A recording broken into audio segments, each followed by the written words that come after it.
зиялы қауым, ардақты қонақтар,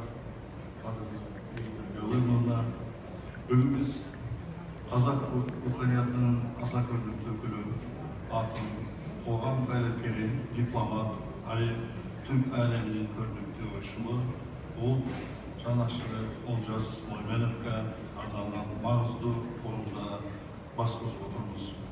Бұл жиын тек белгілі қаламгердің шығармашылығын талқылаудан емес, сөз құдіретін, адамзаттық батылдықты, ұлт болмысын ұлықтайтын тағылымды басқосу.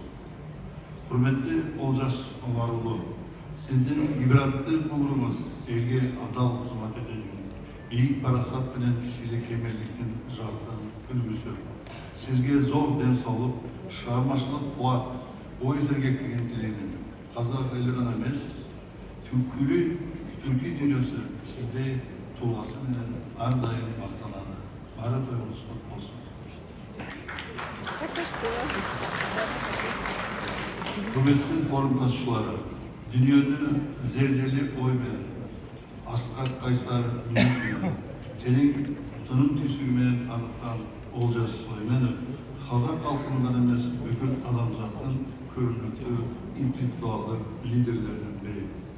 Ол жыр мен сананы сілкіндірген, сөзіменен ғаламды жаңғыртқан, ұлттық намысты оятқан ұлы тұлға.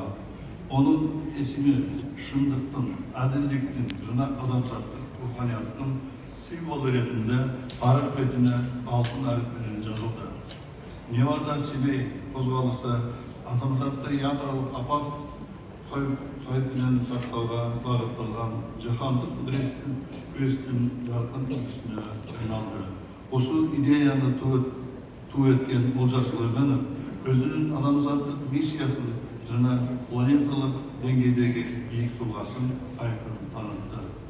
Өткен ғасырдың 70-ші жылдары «Аз Ия» кітабы арқылы тарихи шындықты айту жолында тоталитарлық жүйеге ашық қарсы шыққан батыл тұлға Олжас Сүлейменов. Тарих ерлікті ешқашан ұмытпайды. Ол отанды, жерді, елді сүйді, биік үлгісін көрсетті. Бірнеше буынға отаншылдық сезім дарытты. Құрметті зиялы қауым.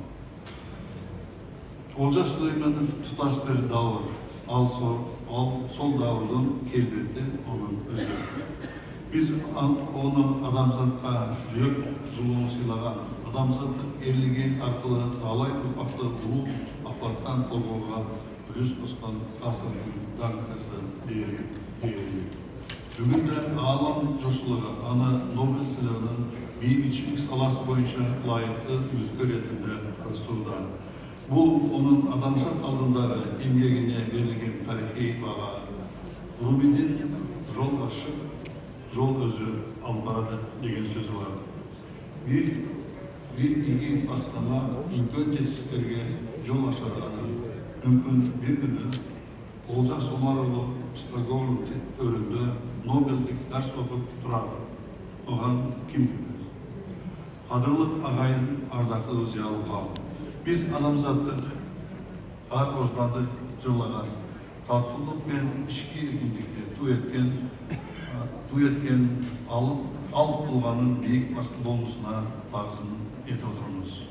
Өлім сөздің патшасы, сөз сарасы деп Хаким Абай айтқандай, сөзімді Олжас ағамыздың адамзатқа деген шексіз махаббатын ысықтайтын мына бір жолдармен аяқтағым келеді.